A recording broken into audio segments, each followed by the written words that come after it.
What's up, Ragin Nation? How's it going? This is Alex Yu, and you're watching the Ragin Ronin review. I got a review for you. I checked out The Old Guard on Netflix. It's the latest film starring Charlize Theron, and it also stars Chiwetel Ejiofor. And after watching this movie and I read more about it, I found that it's actually based off of a graphic novel or a comic book series, but I never read it, so I don't know anything about it. Like, I can't do a comparison. But in any case, The Old Guard refers to these characters, these team of immortals, and they have been fighting wars and helping people. They've been fighting the good fight and helping people for hundreds of years, for centuries, okay, helping innocent people.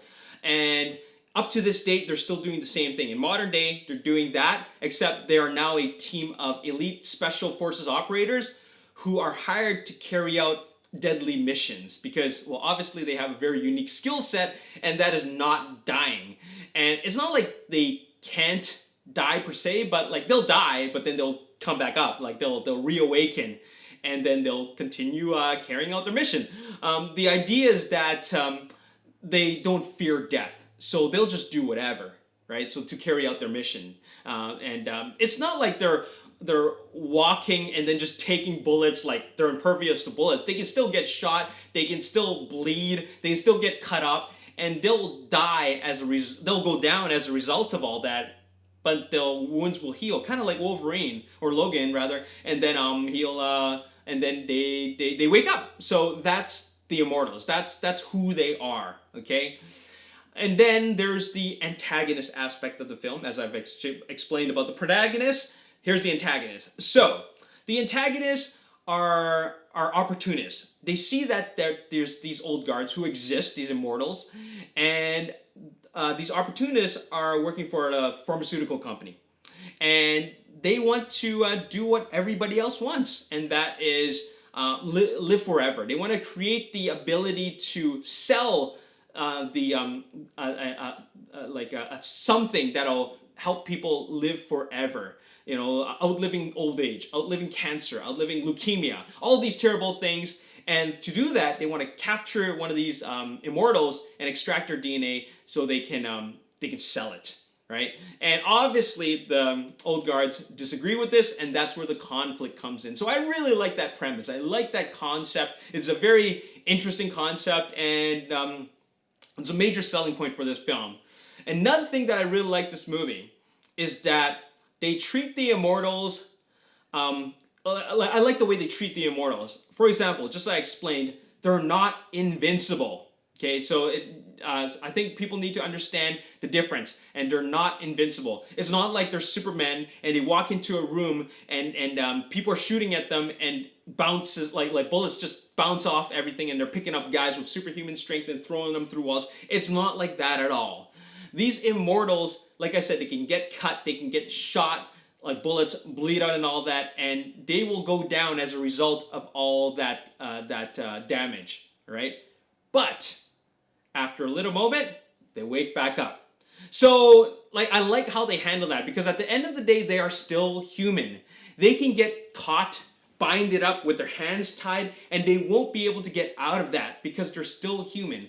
It's just that they don't die. You can't kill them. So that's a very, I think people need to remember that they don't have superhuman strength and they're not impervious to bullets, okay? So you have to always keep that in mind when you're watching this movie. And that's what I like about this movie. And that is they still have their weaknesses. It's not like they can't get caught. They just cannot die, all right? So it's good to distinguish that. Anyways, so like with that being said, it helps you care for the characters more, because it's not like Luke Cage. You know how in Luke Cage, it was really hard for me to get into it because he's invincible. He's literally invincible. So it's really hard for me to invest in this character or root for him or care for the safety of this character. I'm never worried if he lives or dies because, well, I already know he's not going to die, right? But in this case with the old guard, it's a different way of thinking about these characters. You really do care for their existence. You really root for their survival. So that was really, really cool.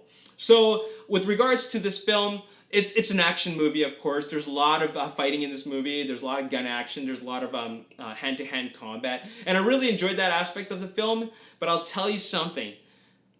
There's something missing in this movie. I think they have a really brilliant concept here. But I never really feel that we get to a point in the film where it's just, wow.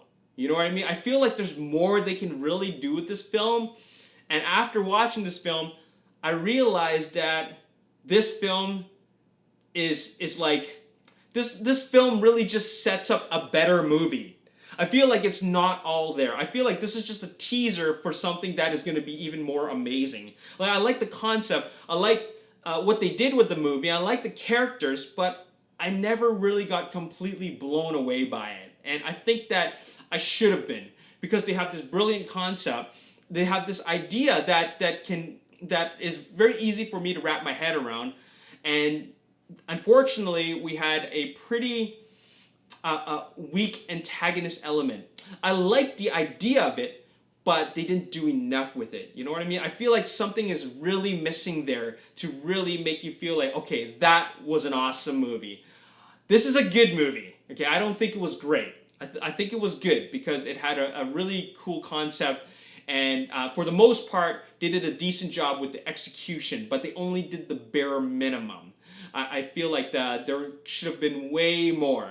And it's not like they need to be like Wonder Woman and lift tanks and, you know, do superhuman stuff. I just felt like the climactic finale to it was just not enough to really make me feel like, okay, that was incredible. Like I really liked what I saw there.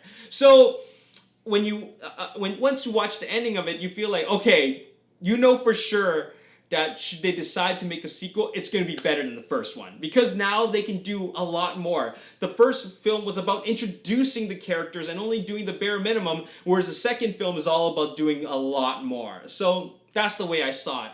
In any case, I still enjoyed the film for what it is. It's still quite entertaining. Like I said, they introduced these characters. They're waiting for an audience response for it. It's quite positive. Let's do some more.